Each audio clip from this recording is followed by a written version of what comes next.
الشيطان الرجيم. وجاوزنا ببني إسرائيل البحر فأتبعهم فرعون وجنوده بغيا وعدوا إذا أدركه الغرق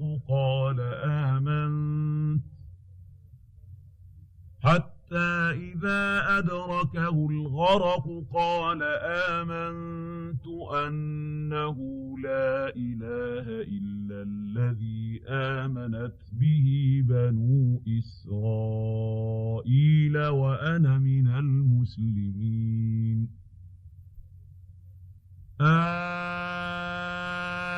الآن وقد عصيت قبل وكنت من المفسدين. فاليوم ننجيك ببدنك لتكون لمن خلفك آية وإن كثيرا من الناس عن آياتنا لغافلون. ولقد بوأنا بني إسرائيل مبوأ صدق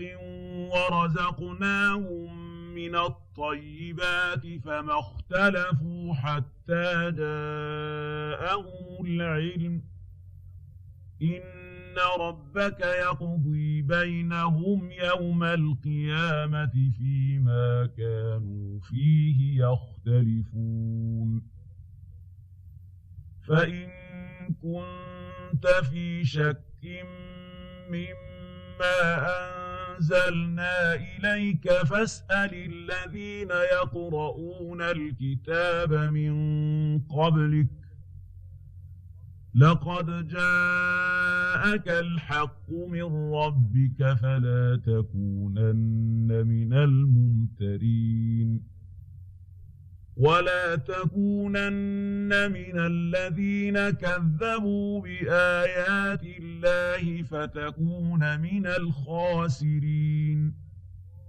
إن الذين حقت عليهم كلمة ربك لا يؤمنون ولو جاءتهم كل آية حتى يروا العذاب الأليم.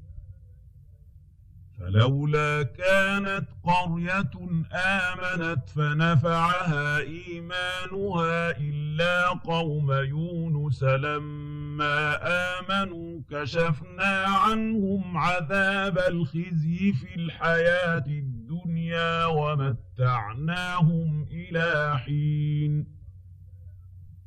ولو شاء ربك لآمن من في الأرض كلهم جميعا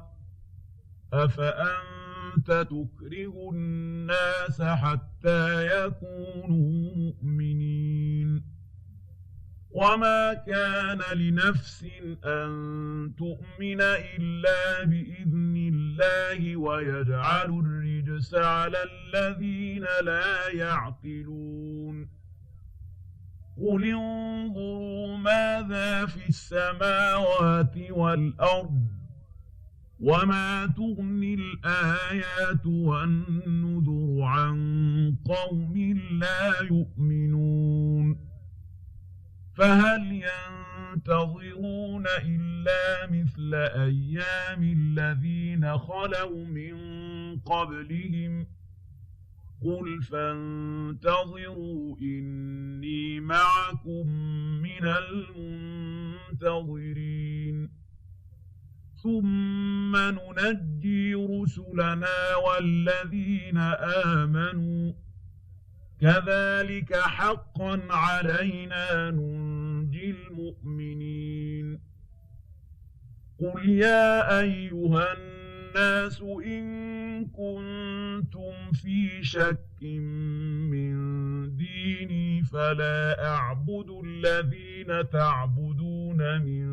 دون الله ولكن أعبد الله الذي يتوفاكم وأمرت أن أكون من المؤمنين. وأن أقم وجهك للدين حنيفا ولا تكونن من المشركين ولا تدع من دون الله ما لا ينفعك ولا يضرك فإن فعلت فإنك إذا من الظالمين وإن يمسسك الله بضر فلا كاشف له إلا هو وإن يردك بخير فلا راد لفضله يصيب به من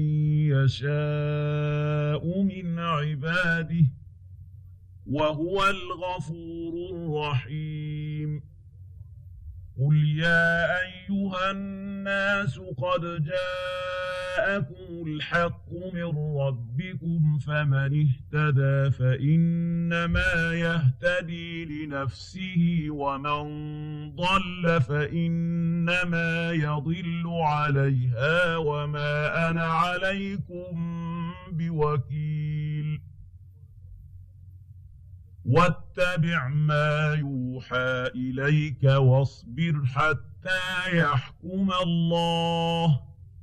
وهو خير الحاكمين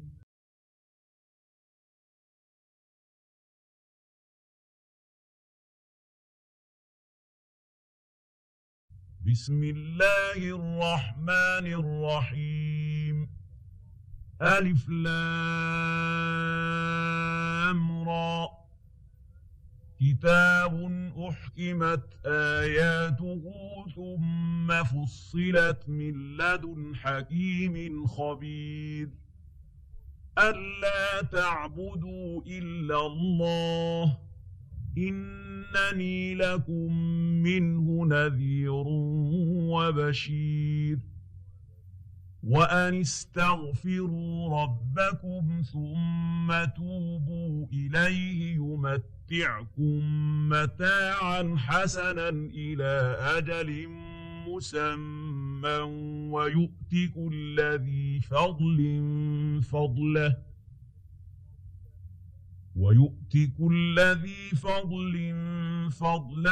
وإن تولوا فإني أخاف عليكم عذاب يوم كبير إلى الله مرجعكم وهو على كل شيء قدير ألا إنهم يثنون صدورهم ليستخفوا منه ألا حين يستغشون ثيابهم يعلم ما يسرون وما يعلنون إنه عليم بذات الصدور وما من دابة في الأرض إلا على الله رزقها ويعلم مستقرها ومستودعها كل في كتاب مبين وهو الذي خلق السماوات والأرض في 6 أيام وكان عرشه على الماء ليبلوكم أيكم أحسن عملا ولئن قلت إنكم مبعوثون من بعد الموت ليقولن الذين كفروا إن هذا إلا سحر مبين ولئن أخرنا عنهم العذاب إلى أمة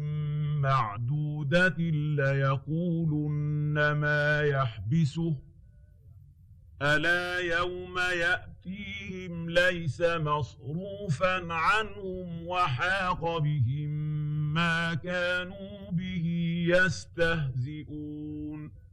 ولئن أذقنا الإنسان منا رحمة ثم ثم نزعناها منه إنه ليئوس كفور ولئن أذقناه نعماء بعد ضراء مسته ليقولن ذهب السيئات عني إنه لفرح فخور إلا الذين صبروا وعملوا الصالحات أولئك لهم مغفرة وأجر كبير فلعلك تارك بعض ما يوحى إليك وضائق به صدرك أن يقولوا لولا أنزل عليه كنز أو جاء معه ملك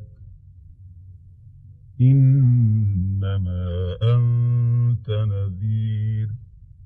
والله على كل شيء وكيل أم يقولون افتراه قل فأتوا بعشر سور مثله مفتريات وادعوا من استطعتم من دون الله إن كنتم صادقين فإن لم يستجيبوا لكم فاعلموا أنما أنزل بعلم الله وأن لا إله إلا هو فهل أنتم مسلمون من كان يريد الحياة الدنيا وزينتها نوف إليهم أعمالهم فيها وهم فيها لا يبخسون أولئك الذين ليس لهم في الآخرة إلا النار وحبط ما صنعوا فيها وباطل ما كانوا يعملون أفمن كان على بينة من ربه ويتلوه شاهد منه ومن قبله كتاب موسى إماما ورحمة أولئك يؤمنون به ومن يكفر به من الأحزاب فالنار موعده فلا تك في مرية منه إنه الحق من ربك ولكن أكثر الناس لا يؤمنون ومن أظلم ممن افترى على الله كذبا أولئك يعرضون على ربهم ويقول الأشهاد هؤلاء الذين كذبوا على ربهم ألا لعنة الله على الظالمين الذين يصدون عن سبيل الله ويبغونها عوجا وهم بالآخرة هم كافرون أولئك لم يكونوا معجزين في الأرض وما كان لهم من دون الله من أولياء يضاعف لهم العذاب ما كانوا يستطيعون السمع وما كانوا يبصرون أولئك الذين خسروا أنفسهم وضل عنهم ما كانوا يفترون لا جرم أنهم في الآخرة هم الأخسرون إن الذين آمنوا وعملوا الصالحات وأخبتوا إلى ربهم أولئك أصحاب الجنة هم فيها خالدون